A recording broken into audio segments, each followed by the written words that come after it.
बिस्मिल्लाहिर्रहमानिर्रहीम। इस्लाम न्यूज़ में खुश आमदीद। आप देख रहे हैं इस्लाम न्यूज़ HD और मैं हूं मोहम्मद साकिब मलगानी। नाजरीन, आप देख रहे हैं प्रोग्राम नई सोच। तनकीद, महंगाई, बेरोज़गारी। जब से हुकूमत आई है, हुकूमत पर तनकीद की जाती रही है कि हुकूमत नाकाम हो चुकी है, फ्लॉप हो चुकी है। हुकूमत बार बार महंगाई कर रही है, गरीब आवाम की ज़िंदगी मुश्किल कर रही है। इसमें कोई शक नहीं कि महंगाई वाकई अपने पीक पर थी और गरीब आवाम की ज़िंदगी मुश्किल से मुश्किल तर बन चुकी थी। अपोजिशन बार बार ये कहती थी कि कहाँ हैं जी 50 लाख घर, 1 करोड़ नौकरियाँ कहाँ चली गई हैं, जिनका वज़ीर आज़म इमरान खान साहब बार बार दावा किया करते थे। वो ये कह रहे थे कि अपोजिशन ये कहती थी कि वज़ीर आज़म ने आवाम को जो सब्ज़ बाग दिखाए थे वो कभी भी पूरे नहीं होंगे और होते होते 5 साल पूरे हो जाएंगे। लेकिन अपोजिशन के अरमानों पर ओस पड़ने लगा। जी हाँ, वज़ीर आज़म इमरान खान अपना एक और वादा पूरा करने के करीब है। वज़ीर आज़म इमरान खान ने आज इस्लामाबाद में 1500 घर जो हैं वो तकसीम कर दिए हैं और ये घर बनाए गए हैं गरीब आवाम के लिए, जो गरीब जिनका वज़ीर आज़म इमरान खान साहब ने आवाम से वादा किया था। और ये घर जो बनाए गए हैं ये वर्कर वेलफेयर फ़ंड की तरफ से और मिनिस्ट्री ऑफ ओवरसीज़ पाकिस्तानीज़ और ह्यूमन रिसोर्सेज वेलफेयर फ़ंड की तरफ से बनाए गए हैं। 1500 घर जो हुकूमत को अलॉट किए गए हैं और हुकूमत ने गरीब आवाम में तकसीम किए हैं। अब ये वज़ीर आज़म इमरान खान साहब ने अपना एक और वादा पूरा कर दिया है जो कि उन्होंने कौम से किया था। इसके साथ साथ पाकिस्तान में इन्वेस्टमेंट आएगी, पाकिस्तान की मईशत, पाकिस्तान की इकॉनमी बेहतर होगी, जिसका बराह रास्त इफेक्ट गरीब आवाम पर पड़ेगा और गरीब आवाम को और एक आम आदमी को इसका सबसे ज़्यादा फ़ायदा पहुँचेगा। तो इन सब पर बात करने के लिए मेरे साथ मौजूद हैं सीनियर सहाफ़ी और तजियाकार हैं निदा भट्ट साहिबा। बहुत शुक्रिया मैम। अस्सलाम वालेकुम। हेलो मैम, आपको आवाज़ आ रही है मेरी? हेलो हेलो, अस्सलाम वालेकुम मैम। वालेकुम अस्सलाम। बहुत शुक्रिया टाइम देने के लिए मैम। वज़ीर आज़म इमरान खान साहब ने अपना एक और वादा पूरा कर दिया। वज़ीर आज़म ने नया पाकिस्तान हाउसिंग स्कीम के जो पहले 1500 घर हैं वो गरीबों को अलॉट कर दिए हैं। जी साकिब, बिस्मिल्लाहिर्रहमानिर्रहीम। सबसे पहले तो बहुत शुक्रिया, आपने शो में इनवाइट किया। देखिए, हर सियासी जमात का एक नारा होता है, एक मंशूर होता है। पीपल्स पार्टी का नारा था रोटी कपड़ा और मकान। वो रोटी कपड़ा और मकान कहाँ पे है वो सबको नजर आया कि रोटी कपड़ा मकान मिलने की बजाय उनसे ले लिया गया। नून लीग का नारा था कि जनाब कर्ज उतारो मुल्क संवारो। वो कर्ज उतारो मुल्क संवारो की बजाय कर्ज उतरने की बजाय कर्ज चढ़ाया गया। वो सबने देखा वो जो आवाम से कर्ज उतारो मुहिम के पैसे लिए गए थे वो अपनी जेबों में चले गए। एग्जैक्टली। अब आ जाते हैं जी जनाब वज़ीर आज़म इमरान खान साहब की तरफ। हर कोई इस तरह के नारे लगाता है ताकि हमारी भोली भाली आवाम इन नारों में आ जाए और हमारी भोली भाली आवाम उन नारों में आ भी जाती है। वज़ीर आज़म इमरान खान साहब की जानिब से नारा लगाया गया था कि जनाब मैं 1 करोड़ नौकरियां दूंगा और 50 लाख घर मैं लोगों में तकसीम करूंगा। जो हमारे जैसे लोग थे, जो मासूम लोग थे, उन्होंने ये समझा कि शायद मुफ्त में तकसीम कर दिए जाएंगे, गरीब आदमी को उसका घर मिल जाएगा, गरीब आदमी को घर मैसर हो जाएंगे। और इससे बड़ी क्या बात होगी कि जनाब एक गरीब आदमी जो कि कभी अपने घर का तस्वीर भी नहीं था कर सकता, उनको अपने घर मिल गए। मैं वज़ीर आज़म इमरान खान साहब की इस चीज पर मैं उनको ज्यादा नहीं करती, तनकीद नहीं कर रही कि किधर है घर, ये क्या है, आम आदमी को नहीं मिले।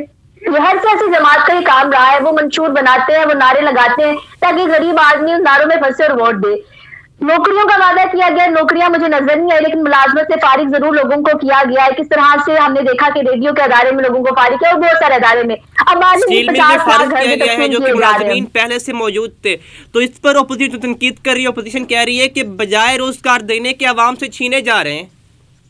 एग्जैक्टली, रोजगार देने के बजाय छीना जा रहा है। अब आज है आपने जो स्कीम की बात की कि हाउसिंग स्कीम जो इमरान खान साहब की तरफ से निकाली गई है उसमें 50 लाख घरों का वादा किया। पहले साल तो कोई हमें उम्मीद नजर नहीं थी आ रही, क्योंकि उन्होंने कहा था मैं 1 साल के अंदर, अगर मैं गलत नहीं हूँ तो उन्होंने कहा था कि मैं 1 साल के अंदर ये सब तकसीम कर दूंगी। चले हम ये भी मान लेते हैं कि ये कोई काम नहीं कि चुटकी बजाई और वो काम हो जाए, तब्दीली आ जाएगी, हम ये भी मान लेते हैं। अब घर कैसे तकसीम किए जा रहे हैं, अगर आपकी नॉलेज में हो, उस घर की महाना किस्त दी जानी है 10 से 15 हजार तक या 8 से 10 हजार तक। आप मुझे ईमानदारी से बताइए मैं निचले तबके की तो बात ही नहीं कर रही, क्योंकि निचले तबके की तो तनख्वाह ही 15,000 तक है। एक मिडिल क्लास तबका जिसकी तनख्वाह 50,000 भी लगा लें, जो कि नहीं होती किसी भी मिडिल क्लास तबके की, 50,000 भी उसकी तनख्वाह लगा दे, कहा यह जा रहा है कि जिसकी 50,000 तनख्वाह होगी उसको ये घर दिया जाएगा, और दूसरी तरफ 10 से 15,000 उसको किस अदा की जाएगी। तो मुझे बताइए कि कौन सा तबका है जो महीने बाद 10 से 15,000 किस निकालेगा। लेकिन ठीक है मैडम, आप ठीक कह रही है, लेकिन वजीर आजम साहब जो कह रहे हैं कि जो शहरों में लोग किरायों के मकान में रहते हैं, जिनकी अपनी छत नहीं है, अपना घर नहीं है, उन्हें एक अपना घर मुयस्सर होगा, अपनी छत, जिस तरह वो किराया देते थे, और किराया देकर वो अपने जो एक महीने का किराया देकर वो जो रहते थे वहाँ पे वो उनकी मलकियत नहीं थी, लेकिन अब चूंकि उनकी अपनी मलकियत हो जाएगी वो। हाँ जी बिल्कुल, ये बात मेरे इल्म में है, और मैं यही कह रही हूँ कि इकदाम बहुत अच्छा है, लेकिन हमारा मुल्क पाकिस्तान है, अगर आपको याद हो, और यहाँ पर करप्शन किस तरह से होती है हम लोग सब जानते हैं। ऊपर वाली अदारे किस तरह से काम करते हैं हम सब जानते हैं। मैं ये दुआ कर रही हूँ कि जो वज़ीर-ए-आज़म इमरान खान की जानिब से इस काम उठाया गया, क्योंकि मेरी बात साथ स्टार्ट है, मैंने इसको इसलिए बात की कि बहुत सारी जमातों की जानिब से उठाया जाता है। चलिए कोई बात नहीं कि वो नहीं वादे वफा होते, ये वादा वफा होने जा रहा है, तो इसको खुदा करे कि लोगों को घर मिल जाए, लोग अपनी छतों पर बैठ जाए और एक गरीब आदमी सुकून से जिंदगी गुजार सके। और अगर ऐसा हो गया तो ये वज़ीर-ए-आज़म इमरान खान साहब के लिए बहुत बेहतर साबित होने वाला है, उनकी हुकूमत के लिए बहुत बेहतर साबित होने वाला है। ठीक है, तो कहा जा रहा है कि दूसरे फेज में इस्लामाबाद में नए घर बनेंगे, फिर पेशावर में, इस तरह दूसरे शहरों लाहौर में, तो क्या समझती हैं कि ये कब तक ये काम कंप्लीट होगा? क्योंकि वज़ीर आज़म साहब कह रहे हैं कि जिस तरह से बैंकों ने नया हाउसिंग के लिए अपने जो फंड्स थे वो पैसे मुख्तस कर दिए थे, जो कि एज अ कर्ज के दिए जाएंगे,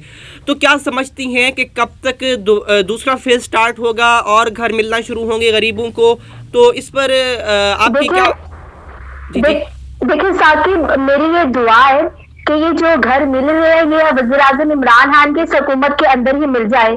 उसमें ये बात इसलिए मैं कर रही हूँ क्योंकि हमने देखा है कि जब नई हुकूमत आती है तो नई हुकूमत के आने के बाद जो पिछली हुकूमत के मंसूबे हैं उसको खत्म कर दिए जाते हैं, या तो इस हुकूमत के अंदर ही ये सारा मंसूबा कंप्लीट कर दिया जाए, या फिर अगली हुकूमत फिर ये कह सकते हैं कि अगली हुकूमत वज़ीर-ए-आज़म इमरान खान साहब की आएगी, क्योंकि इस मंसूबे के आगाज में 2 साल लग गए हैं।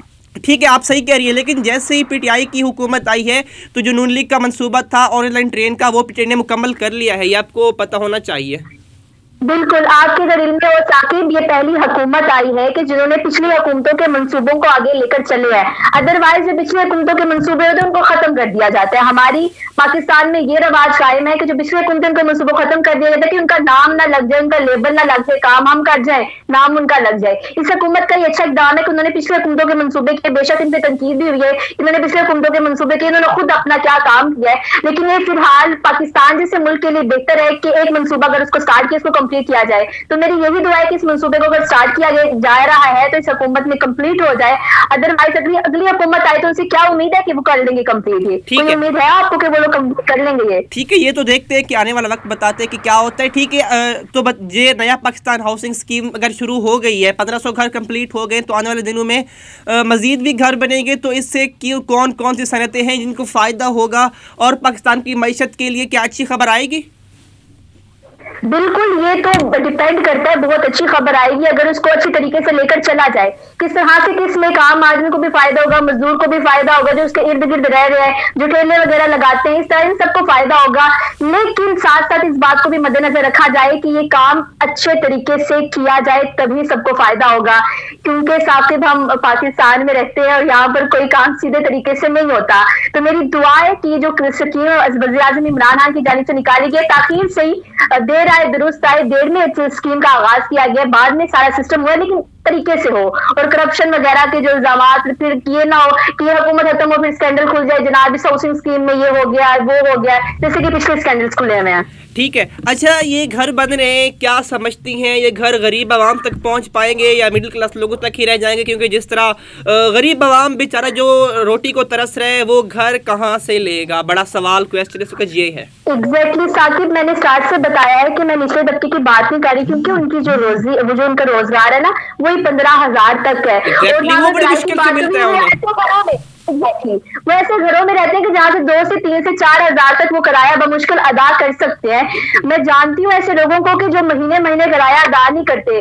तो अब इस स्कीम की तरफ अगर आए जाए तो 5 से 10 हजार है, तो जो मिडिल क्लास का मुश्किल अदा कर सकेगा, ये बात भी ज़हन में हमें रखनी चाहिए। और अगर फिर क्या होगा, क्या पॉलिसीज बनाई गई हैं कि अगर एक महीने भी अदा ना किया गया तो क्या अगले महीने में वो दोबारा उनको इजाजत दी जाएगी कि वो दोबारा एक महीने की रेस्ट ले सके, जैसे भी किसी किराएदार में होता है, मकान में होता है। तो ये चीज देखने की जरूरत है कि किस तरह से लोगों को फायदा पहुंचाना है। अगर लोगों को वाकई फायदा पहुंचाना है तो मुझे लगता है कुछ तब्दीलियां करने की जरूरत है, लेकिन होप्स हो कि ये मामला बेहतर हो, एक गरीब आदमी को फायदा हो, मिडिल क्लास तबके को भी फायदा हो, ये ना हो कि ये फायदे फिर ऊपर वाला तबका ही ले जाए। चले ठीक है, ये आपकी बात बिल्कुल सही है, लेकिन जिस तरह से नया पाकिस्तान हाउसिंग स्कीम में जो गैर मुल्की कंपनियां बड़ी दिलचस्पी ले रही है, जिसमें चाइना की कंपनियां भी शामिल हैं, तुर्की की कंपनियां भी शामिल हैं, और भी बहुत सी कंपनीज हैं जो पाकिस्तान से राब्ते में हैं कि हमें ये कॉन्ट्रैक्ट दिया जाए या प्रोजेक्ट जो हमें दिए जाए। तो अगर तो ऐसा होता है तो वो जब पाकिस्तान आके इन्वेस्टमेंट करती हैं तो जाहिर सी बात है इससे पाकिस्तान की मईशत उठेगी। तो क्या आम आदमी के हालात बेहतर होंगे इस तरह से? और जो ये फेज़ है घर के बनने का, क्या इसमें फिर तेज़ी आएगी अगर बाहर की मुल्क की कंपनियां पाकिस्तान में आती हैं? तो देखिए, डिपेंड तब करेगा कि हम लोग बाहर के मुल्कों के साथ मुआहदा किस नोयत का कर रहे हैं, ठीक है। सबसे पहले तो डिपेंड ये करता है हम लोग उनको किस हद तक अपॉर्चुनिटी दे रहे हैं, हम उनको किस हद तक यकीन दहानी करवा रहे हैं कि हम आपके साथ ठीक तरीके से चलेंगे, आप ये मुआहदा लेकर चलें। मेरे अभी मेरे ज़हन में ये बात आई है कि लाहौर में मेडिकल जो लाहौर में मेडिसिन प्रोवाइड की जाती थी फ्री, बाहर की किसी कंपनी की जानिब से, मैं सही श्योर नहीं हूँ कौन सी कंपनी थी, लेकिन पंजाब की हुकूमत की जानिब से दोबारा उनके साथ मुआहदा ही नहीं किया गया जी। बस मुआहदा करना था, वो ही नहीं किया गया, तो वो मेडिसिन आना बंद हो गई थी, आवाम काफी परेशान थी, आवाम सड़कों पर निकली हुई थी। डिपेंड ये करता है कि हम उस कंपनी के साथ मुआहदा कैसे करते हैं, उन कंपनियों को यकीन दहानी कैसे करवाते हैं, क्योंकि वो भी अपने मकसद के लिए, उनको भी कोई बेनिफिट है, उस बेनिफिट के लिए वो काम करेंगे। ऐसे ही कोई काम नहीं करेगा कि जनाब हम आपको बहुत चीजें दे देंगे, हम ये कर देंगे, सब अपने बेनिफिट के लिए काम करते हैं, तो उनको बेनिफिट कोई नजर आएगा तो वो आगे चलेंगे। ठीक है। अच्छा, एक और चीज़ ये भी कही जा रही है कि पाकिस्तान में अब मोबाइल फ़ोन की सनतें कायम की जा रही हैं, ब्रांडेड मोबाइल फ़ोन्स की, और जो टेली कम्युनिकेशन के माहिरीन हैं वो जो समझते हैं कि जब ये आएंगी तो पाकिस्तान की इकॉनमी बहुत बेहतर होगी।